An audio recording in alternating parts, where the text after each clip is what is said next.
Thanks for joining us from the Ohio AgNet Voice You Know With the News You Trust studio, sponsored by Grain Equipment Company, where innovation meets execution. I'm Dale Minyo.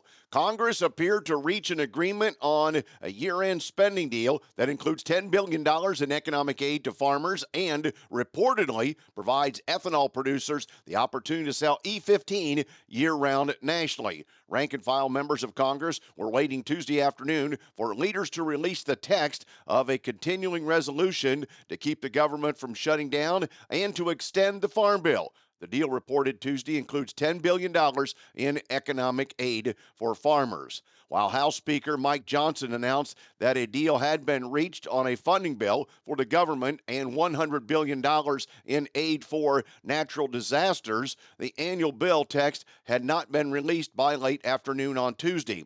The spending bill, known as Continuing Resolution or CR, drew fire from House Republicans because of the lack of spending cuts and the late timing of the bill. Johnson also talked about economic aid for farmers. He mentioned the number of people who had pressed Congress to act in the past few days. I think the people involved understand that it sends a signal to lenders and creditors that Congress will not abandon our food producers, Johnson said. Among some of the top line provisions for agriculture, $10 billion in financial aid to farmers suffering from low prices, a one-year extension of the Farm Bill through September 30th, 2025, including funding for the so-called orphan programs that require renewed funding authorization to keep going. E15 will be allowed to be sold year-round nationally. The bill, expected to be 1,500 pages long, will continue to fund the federal government through March 14th. Congress will scramble to pass the bill because the current funding bill expires on Saturday. The E15 provisions are a bit of a surprise, but it has been a long-standing issue for the industry. This past year, the EPA approved year-round E15 for 8 Midwest states after an executive action by President-elect Donald Trump in his first term was overturned by courts. General farm groups and a range of commodity organizations representing crop producers weighed in. Groups cited price declines of 40% for their commodities and losses of $300 an acre in the case of cotton. On Sunday, the Farm Credit System sent a letter to 4 top lenders in Congress calling for meaningful assistance in the year-end budget bill, citing both natural disasters and severe downturn in agricultural economy. As the nation's largest lender, Farm Credit sees our customers facing increasingly difficult economic circumstances. The Farm Credit letter stated low prices for ag products coupled with high input costs are creating severe losses for many producers. For some, 2024 is the second or third consecutive year of loss, and producers' working capital has dried up. Today's weather brought to you by Seed Consultants. Simply better performance online at seedconsultants.com. Here's the forecast. We got some moisture trying to move through Ohio here today. I'm Chief Meteorologist Ryan Martin. Let's take a look at your forecast update. It's a day of transition as colder air tries to come in and take control. The cold air is coming down from the northwest, and we've got a weather system passing by along the Ohio River Valley to the south. That system is going to bring some rain across southern Ohio, I-70 southward. I think we have to leave the door open to anywhere from a tenth to half, maybe 2/3 of an inch, 6/10 here and there. The biggest totals are going to be down near the Ohio River. North of I-70, we won't rule out some rain showers, especially in east and northeastern parts of the state, but as cold air advances, the threat becomes flurries, if anything. And those flurries don't look overly exciting right now. We are done with precipitation as we approach a sunset. I think we dry down and cool down through Thursday. Friday, we have a clipper system moving through the Great Lakes region, which will likely throw clouds into our neck of the woods. So a cloudier Friday and snowier Friday. I don't think big snows, but nuisance snows at least. The weekend, Saturday and Sunday, we are quite chilly. Strong north winds coming off the Great Lakes, maybe a little lake effect here and there, but it's limited in scope. The cold air stays into next Monday. We do see some light flurry action trying to pop up in western Ohio for Christmas Eve on Tuesday. Christmas Day may end up being wet as some rain showers show up with warmer air. Light rains, but rain nonetheless. Keep the umbrella handy as you're heading to Grandma's house. I'm meteorologist Ryan Martin. And thanks, Ryan. Let's check in with Joel Penorwood with this week's South American Update. It's time for the latest South American Update thanks to Seed Genetics Direct. Value, knowledge, performance. It's in our genetics. More information at seedgeneticsdirect.com. Our latest analysis thanks to Geraldo Isolde of King Corn, a market analyst based out of Brazil. He says recent USDA and CONAB reports, CONAB is Brazil's version of USDA, show stable projections for South America's soybean and corn crops. USDA kept Brazil's soybean forecast at 169 million tons, while Argentina's strong crop performance led to an upward revision to 52 million tons. Brazil's total corn production remained steady at 127 million tons. Meanwhile, CONAB slightly increased Brazil's soybean projection to 166.2 million tons. Due to improved yields, corn estimates fell a bit to 119.6 million tons because of reduced planting area and yields, and also favorable weather in Brazil has improved crop conditions in drought-hit areas, boosting optimism. Private forecasts now leaning towards soybean production exceeding 170 million tons. Could have a big impact on markets if so. As Brazil prepares for its safrinha corn planting, that's its second crop, rising domestic corn prices driven by a weaker currency and supply concerns could encourage increased planting.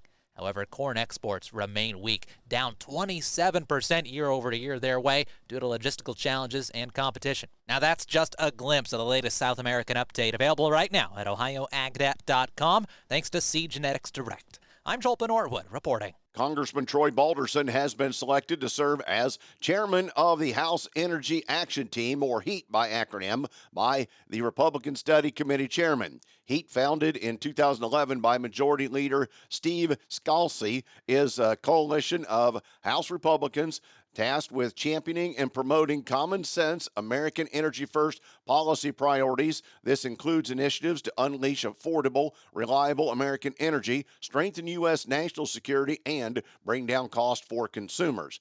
Congressman Randy Weber will serve as vice chairman. Ohioans have seen firsthand how innovation in American energy creates good-paying jobs and revitalizes communities. Our nation is blessed with abundant natural resources to drive future growth and export clean, reliable energy to our allies abroad. The federal government must work alongside energy producers to develop policy solutions that meet our nation's needs and bolster American energy security. Also on Tuesday, the U.S. Department of Agriculture's Animal Plant Health Inspection Service announced the second round of states coming on board as part of its national milk testing strategy that was launched on December 6th and which requires that raw, unpasteurized milk samples nationwide be collected and shared with USDA for testing. This announcement represents the next step toward conducting complete nationwide surveillance under the NMTS and continues to build on measures taken by USDA and its federal and state partners since the outbreak of highly pathogenic avian influenza H5N1 in dairy cattle was detected back in March of 24. As of this announcement, the following 7 states will be included in the second round of states to be brought into the testing strategy. That would include Indiana, Maryland, Montana, New York, Ohio, Vermont, and Washington. While the new federal order is effective immediately, it has been in effect since being announced December 6th. USDA continues to work directly with states to bring them on board as quickly as possible, while also accommodating state-specific needs.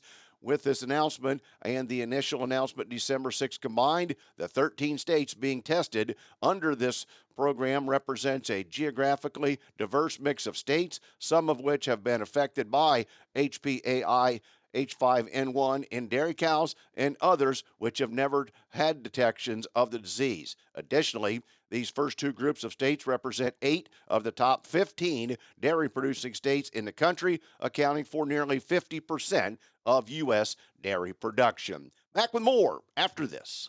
Since 1926, Nationwide has been rooted in agriculture. Founded as the Farm Bureau Mutual Automobile Insurance Company with a mission to protect farmers and their communities, we honor our legacy by offering solutions that evolve with the complex needs of today's farms. As the leading insurer of America's farms and trusted by 8 farm bureaus for 100 years and counting, Nationwide is on your side. #1 insurer based on 2023 direct written premium per AM Best. Nationwide Mutual Insurance Company and affiliates, Columbus, Ohio. Did you know that soybean meal is the #1 protein source used in aquaculture worldwide? Global fish consumption has nearly doubled in the last 40 years, making aquaculture the fastest growing sector of food production. Rich in protein content and highly digestible, soybean meal is an environmentally sound solution to feed the growing global demand for nutritious seafood. Soybeans, feeding the industry that feeds us. Brought to you by Ohio soybean farmers and their checkoff. Also, a couple notes on the calendar. The Jackson County Regional Livestock Market will have a bred cow sale this Friday at 6 p.m.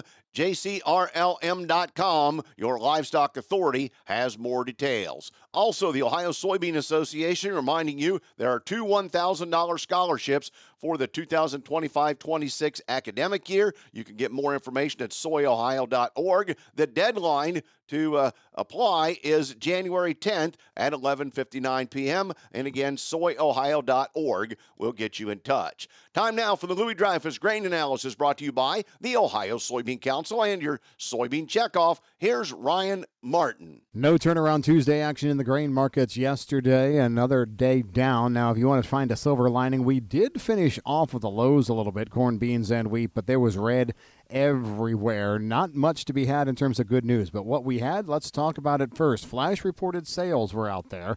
170,000 tons of corn to Mexico, 187,000 tons of beans to Spain, 132,000 tons of beans to unknown.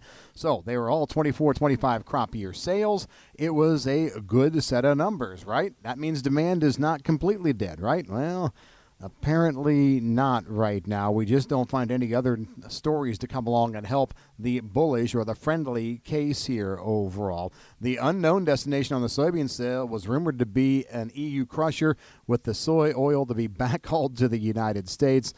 Just so you know, neither the Biden or Trump administration have commented so far on the biofuel credit programs. We know the blender's credit is gone, but what's this whole 45Z bunch of poppycock going to yield? Who knows at this point?